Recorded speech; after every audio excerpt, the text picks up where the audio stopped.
What is up, Wolfpack? Today we're going to be covering my EDC survival kit. Everything you need, including the 10 C's of survival and one super ultralight compact pack. Stick around to the end of the video. For those that know, we're going to be giving away not only a brand new SC4, but over $500 worth of goodies that'll help you get started with your bug out kit. All you have to do is subscribe and leave a comment, and you'll be instantly entered to win that. So stick around to the end of the video to find out all the details. So I wanted to cover my EDC survival kit mainly because it actually just ended up saving my ass because I'm currently traveling and I ended up having to pull from this. So we're going to walk through all of the contents that are in here and why you should be creating something very similar for yourself that you keep as a backup, whether it's in your back pocket, in a fanny pack, in a small backpack, or in your actual camping backpack. And we're going to walk through all of the contents here. So I'm just going to quickly clear off my hiking backpack. This is the Osprey Talon 22. We'll be doing a review once we've done 6 months of hiking on this. So subscribe to the channel if you're interested in learning about this awesome backpack. We'll clear out some mechanics work gloves, headlamp and bug net, as well as my favorite hammock, the Hammock Double Roo. And that'll give us enough space to work on the table to go through all of the gear that's in here. So as you can see here, this is a nice, really compact mesh kit. I typically throw this in the bottom of my EDC backpack and I don't forget about it. I completely forget about it. It's very easy to carry. It is TSA friendly, so we're gonna walk through that. And so I never have to worry about it getting confiscated or any of the issues of the stuff in here getting me into any trouble. I carry this literally everywhere I go. And as mentioned, I'm currently traveling and I ended up needing this we'll walk through it as we go through this, but ended up saving my ass in regards to that. So let's walk through this in no particular order. We're gonna walk through some of these things. So first, just a small little sunscreen pouch. I can't tell you how many times I have been, somewhere and we're gonna do like a quick game of volleyball, and I'm like, you know what? Let me just top up on sunscreen and be able to handle that. The next thing, this is actually one of my favorite pieces of kit in here, and it's a survival kit within a survival kit. And so for whatever reason, this is actually pretty big. I was like, look, I just need something super small. I'll just take this and I'll throw it in my back pocket. And so you can see what I've done here. I've added a Suunto button compass to accompany the secondary compass. And with my phone, that's 3 compasses. And so if one of these is off, I can quadruple check with my phone. Sometimes people will only carry 2 compasses or only one with their phone. And the problem is if your compass is off or your phone is off, you don't know which one to trust. And so by having 3, you can confirm which of the 2 are actually pointing in the right direction. And so particularly with compasses, 2 is 1, really 3 is 1, 2 is none. A little bit of duct tape, a little bit of a fishing and sewing kit here, some tinder, a survival whistle, a little spark wheel to spark some of these fires. You can see behind there's an emergency mirror. There's some cordage as well as some trap wire. There is a aluminum foil down here. There's a Write in the Rain pencil. There's a ton of really good stuff as well as all the survival gear. I've had this for maybe 10 years. I literally will just keep this and I'll put this in my back pocket. And so for whatever reason, I ended up going somewhere where I didn't want to carry everything. I'll just take this because this has at least the 5 C's of survival, including that aluminum foil at the bottom that can serve as a water container or a cooking container. So there you go. Cash is king. If for whatever reason you're in a third world country and you need to hail a cab ride because you just got mugged, you can put this in the bottom of your socks, pull the cash out and be able to hail a ride or hitch a ride on the way home back to your hotel. This little kit, so there's 3 pieces of kit in here. The first one, let's actually pull it out so you can see it. The first one is a super tiny compact survival saw.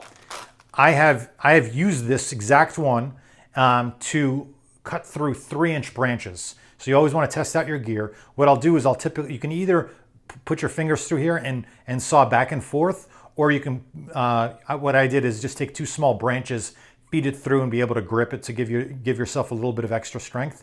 In addition, you can see here, these have the swivel jockets. And so these swivels will prevent this from binding and breaking. Not much, but it's better than nothing. And this will be the equivalent of your Baco Laplander, and so you'll have that right there. And then I've got some iodine tablets to be able to handle the water, and then a small little pen light just to be able to illuminate if needed. So we'll put that to the side here. Next, you've got the small insect repellent. Nothing more annoying than mosquitoes just eating you up while you're at the side of the campfire. Can't tell you how many times I forget my bug spray at home, and so having some backup here is super critical. One of my most used items. A condom, one of the most underutilized things in a survival kit. This will hold 1 liter of water, which is the exact equivalent for your iodine tablets. And so this alone is your water container. And so you can literally take this, blow it up, dip it into a stream. You can use this, which is a small little REI towel, to filter the sediments from getting into the condom. So that way you can have some level of filtration. You filter the water, you put it in the condom, you drop in an iodine tablet, and you've got water, enough water for the day.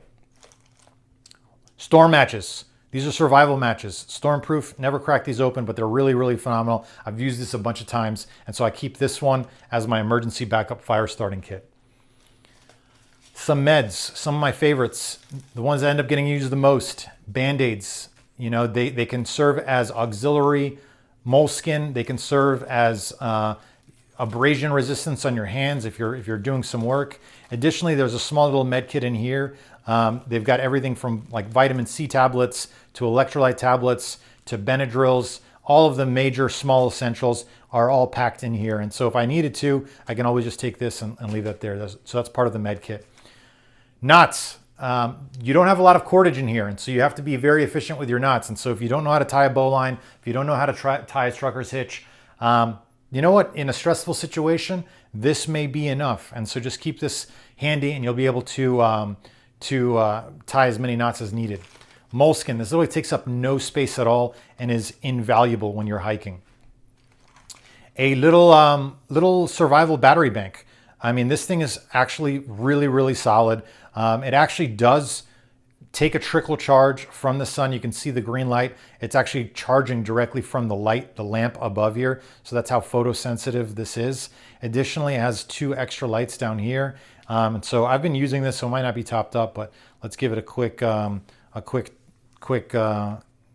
if we can turn this on.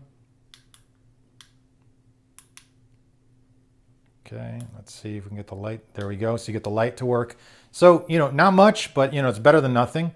And then turn that off. And then in addition to that, we've also got a 4th button compass. And so once we talked about that, having if you lost your phone, you would still have those 3 compasses as needed. I end up using this a lot. You've got your phone is your #1 survival element. It's got maps, it's got communication, it's got your emergency contact information. And so you want to make sure that you've got a solid battery bank, particularly one that's solar. That way it'll be a solid backup to your overall survival kit. This is actually what saved me. So I'm traveling right now, and for whatever reason, I forgot my charging cable, particularly my mini USB cable. Right now, this is, what is this? It's September 2021. There are massive shortages across everywhere. And I went to Target, I went to Walmart. There were no mini USB charging cables right now. The shelves were completely empty. I can post a photo if y'all are interested. It was insane. I could not believe it. And any of these like small electronics that are coming from China, they're getting hung up right now. And I literally could not find it anywhere. From Amazon, it's a month out. And so this literally saved me on traveling to be able to charge my equipment. And so I had this to be able to charge my equipment, and I'm ready to go. And so having this, just knowing that it's always part of me, it's the EDC survival kit, it's practical. This isn't part of the 10 C's of survival, but it's part of the 10 modern C's of survival. It'll allow you to keep your charge, which, the 11th C, in order to ensure that your phones are charged, that your most critical elements are charged. Backup duct tape. I mean, you can use this as moleskin. You can use this to cover a tarp. You could use this to from a first aid standpoint, if you wanted to manufacture a splint. And so while we've got some duct tape roll here, I don't want to borrow from my main kit. I'd rather just use this. And so a little bit of a little bit of duct tape. Survival blanket. Sometimes after an injury, it's the shock that'll actually kill you, not the injury itself. And so if you broke your ankle, you got into a car accident, being able to whip out a quick survival blanket, wrap this around just to be able to retain your heat will actually maintain, will help keep your thermoregulation solid. But in addition, if you did for whatever reason get caught outdoors and need to get protected from the rain or protected from the wind, these things they work surprisingly well. And so we've got one of those. This thing is a survival mirror. And so all you have to do is look through this, capture the sun, and shine this on any passing aircraft. In order to catch their attention, you just shine this back and forth on the front of the fuselage of a helicopter or a passing aircraft, and they'll know exactly where you're at. And so you'll be able to pass this over and use this. It's a phenomenal piece of kit, weighs nothing at all, slips in there, really, really solid. Bic lighter, why not? I mean, these things, they last forever. I don't think I've ever ran out of enough fuel. I always end up losing my Bic lighters before anything else. If you wanted to, you could put a little piece of cordage or a zip tie under here to prevent it from leaving. I should be doing that. In addition to that, you've got also this other backup, and so I've got backups on backups from a fire standpoint. In addition to this, from a light perspective, I've got another one of these little pen lights. This is really useful. So some earplugs. The main reason I use this is for sleeping. If you've never tried to sleep at an airport or tried to sleep somewhere in public or in a strange environment, those things will wake you up substantially. And sometimes you do need to be woken up. But if you're in a safe place like an airport, pulling these out or on an airplane and being able to have earplugs always on you is super valuable. In addition to that, if for whatever reason you went shooting and you forgot your ear pro, you've got some backups. And so you've got that.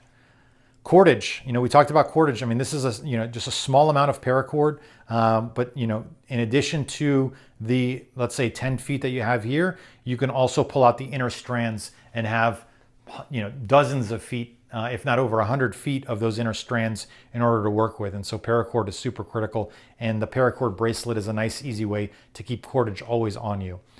In addition to that, these little just USB plugs, so you'll be able to plug it in so you're actually able to use this. All right, my last piece of kit is this super micro scissor.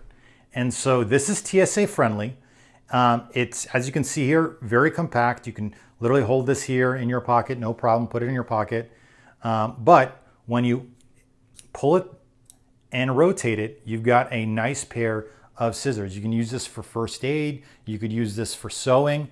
But most importantly, you could use this as a self-defense item in areas where you no longer have concealed carry.